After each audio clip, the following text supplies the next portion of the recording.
Welcome to the Daily Bible for Kids podcast. The day is January the 18th. My name's Hunter, and we are reading through the Bible.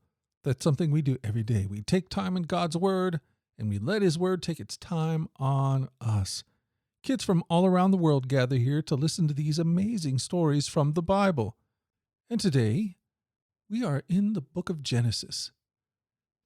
Esau and Jacob were brothers, and they were not getting along. In fact, Jacob was afraid for his life, so he ran away to go live with his uncle Laban. Let's read about it now from Genesis 28. Meanwhile, Jacob left Beersheba and traveled toward Haran. At sundown, he arrived at a good place to set up camp and stopped there for the night. Jacob found a stone to rest his head against and lay down to sleep.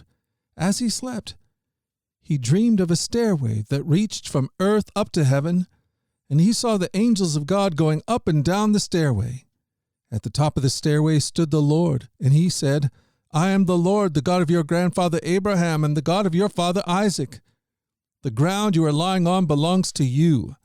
I am giving it to you and your descendants. Your descendants will be as numerous as the dust of the earth.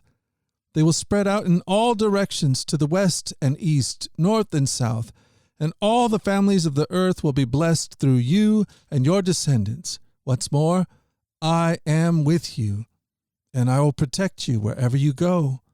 One day I will bring you back to this land. I will not leave you until I have finished giving you everything I have promised you." Then Jacob awoke from his sleep and said, "Surely the Lord is in this place, and I wasn't even aware of it." But he was also afraid and said, "What an awesome place this is. It is none other than the house of God, the very gateway to heaven." The next morning Jacob got up very early. He took the stone he had rested his head against, and he set it upright as a memorial pillar. Then he poured olive oil over it. He named the place Bethel, which means house of God, although the name of the nearby village was Luz. Then Jacob made this vow, "If God will indeed be with me and protect me on this journey, and if he will provide me with food and clothing, and if I return safely to my father's home, then the Lord will certainly be my God. And this memorial pillar I have set up will become a place of worshiping God, and I will present to God a tenth of everything he gives me." Wow, what a story. Jacob encounters God, and God promises him that the land that he's lying his head on would be his, and that all the nations of the world would be blessed through him. What an incredible moment. And what makes this story even more interesting is that this isn't the only time that Jacob has a vision of God at this very place. Later on, when Jacob was very old, he met with God at that very same place. He was with his children, and they were all headed to Egypt because there was famine in the land. And his son Joseph had become the governor of all Egypt. And Jacob was taking his family down to Egypt so that they could be spared from starving to death in the great famine. And at that moment, God meets with him and tells him that he's going to go down to Egypt, and there he will die.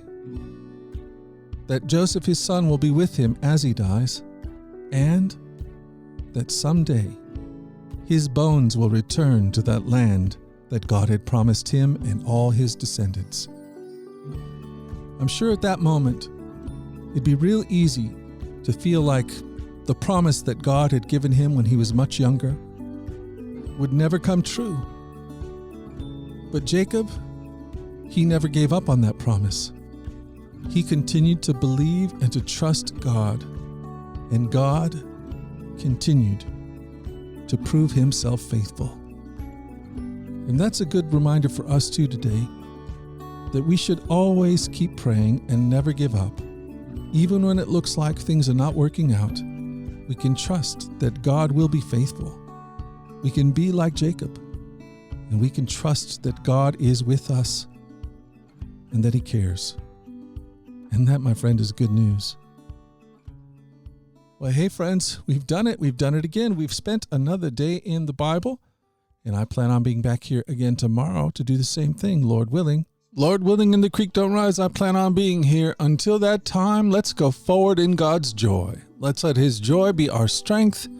And let us always remember this, that you are loved.